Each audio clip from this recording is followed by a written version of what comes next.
মুকিম হতে হবে, অর্থাৎ নিজ দেশে প্রবাসী নয়, নিবাসী হতে হবে।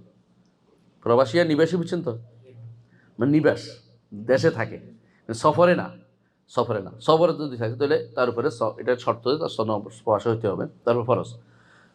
সুতরাং যে ব্যক্তি মুসাফির হবে তার জন্য অন্য সময় রাখার সুযোগ আছে, তো তার উপর ফরজ তখনই ফরজ নাই। এটা শেষ হয়ে গেছে সংক্ষিপ্ত মাসালা। একজন মানুষ যদি কোনো সফর শুরু করছে দিনের বেলা সফর শুরু করছে,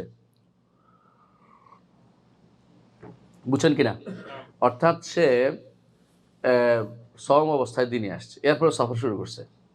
সওম অবস্থায় দিনের বেলা আসছে, বুঝছেন তো, রাত থেকে, এরপর সফর শুরু করছে, ভাঙতে পারবে? পারবে। আবার একজন মানুষ ধরেন সফর শুরু করে নাই, বাসায় আছে, ভাঙতে পারবে? না, ভাঙতে পারবে না, কারণ সফর শুরু করে না এখনো। পার্থক্য বুঝছেন তো? আচ্ছা, তো এমনকি একজন মানুষ সফর থেকে আসছে, আরেকটা হলো সফর থেকে আসছে এখন বাসায় চলে আসছে, সওম নিয়ে আসছে, এখন ভাঙতে পারবে? না, ভাঙতে পারবে না, কারণ তো সওম নিয়ে এসে ঢুকে গেছে এর ভিতরে, বুঝছেন তো?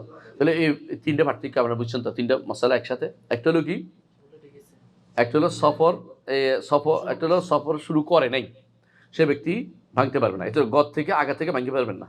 আপনি সফর শুরু না করে, যেমনি আবার সফর শুরু না করে আপনি কিন্তু করতে পারবেন না, এই কসর করতে পারবেন না, তেমনিভাবে সফর শুরু না করে আপনি কি করতে পারবেন না? হ্যাঁ, আপনি মাংস ভঙ্গ করতে পারবেন না। সফর শুরু করার পর আপনার ভাঙতে হবে। ঠিক সফর করে আসছেন, এখন আপনি ভাঙতে পারবেন না? ভাঙতে পারবেন না, আপনি এখন চলে আসছেন, নিবাসে চলে আসছেন, আপনি আগের সুযোগটা নেন নাই। আচ্ছা, আগের সুযোগ নিছেন, এখন ঢুকছেন, থাকতে হবে, কারণ রমজানের হুরমতটা আপনাকে দেখতে হবে। হ্যাঁ, জাস্ট আলহামদুলিল্লাহ, অনেক মাসে সুন্দর হয়েছে, বুঝে গেছেন আপনারা। এটা হলো কি মাসালা, অনেকে একটা থেকে একটা সহযোগিতা আসে, আলহামদুলিল্লাহ।